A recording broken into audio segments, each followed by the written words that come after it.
everyone, Novels Wonderland here.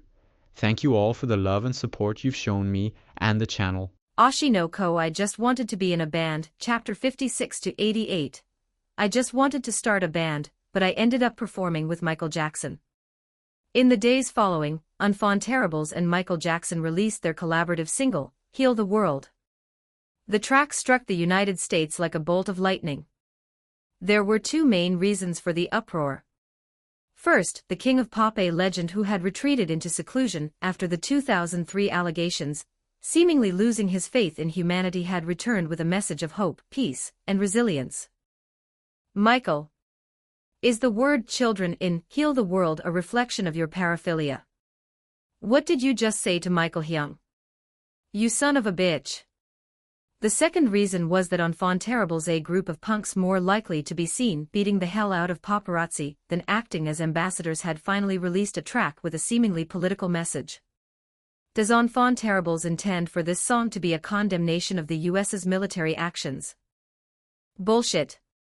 I sneered at the media's hysteria and gave them a blunt middle finger. Contrary to the sensationalism of the press, the lyrics for Heal the World weren't some deep socio-political manifesto. We had scribbled them down while drinking with Michael Jackson. From the beginning, our band's identity was rooted in self-affirmation and optimism. Our worldview happened to align with Michael's, so we simply translated our drunken conversation into lyrics. Stop talking nonsense. Just buy our shitty t-shirts and posters on your way out, you fucking pricks. Naturally, the front pages of every American newspaper the next morning featured Enfant Terribles flipping off and pummeling reporters, while Michael Jackson stood in the background watching with a wide, beaming smile. Paradoxically, the public went even wilder for them, captivated by their raw, unapologetic attitude. The United Center in Chicago. Famous as the home of the Chicago Bulls during Michael Jordan's era, the venue boasted 24,000 seats. Today, this iconic arena was set to host the joint performance of Michael Jackson and Enfant Terribles. In a venue packed to the rafters, the audience roared, their cheers reaching a fever pitch as they called out for their idols. The crowd was a demographic collision, fans of the meteoric rising stars, Enfant Terribles, mixed with the loyal followers of the fading yet immortal Michael Jackson. It felt less like a concert and more like a grand coronation. Then, the lights began to dim. Simultaneously, 4 men plummeted toward the stage via wires. Sharp yellow spotlights chased their descent, cutting through the darkness. Michael Jackson took his position at center stage, while the members of Enfant Terribles, all clad in matching fedoras, moved to their stations to grab their instruments. Mad Ferret, yeah? The moment the first iconic riff familiar to every soul in America sliced through the air, the United Center erupted. The opening song was Billie Jean. But this wasn't the original pop track. It was a raw, rock-infused rendition of Billie Jean, performed by Michael Jackson in his first public appearance in 5 years. Chapter 57, I just wanted to start a band, but I delivered a legendary performance. Why are a guitarist's instruments so expensive? One reason is that every guitar produces a unique sound, but it is also because cheap instruments frequently shatter under the sheer pressure of a professional's technique. In particular, techniques like whammy bar dives, adjusting the height of the bridge to oscillate the pitch, grind away at a guitar's durability. I was currently utilizing that very technique during the guitar solo of the rearranged version of Billie Jean. The instrument I held was a Fender crafted in the 1950s. It produced that legendary sound lost after the company's decline in the 70s, the same resonance that birthed countless legends in my previous life. One might call it a mere delusion regarding a bygone era, but even in my past life, I was strictly old school. And in this world, I am the new school.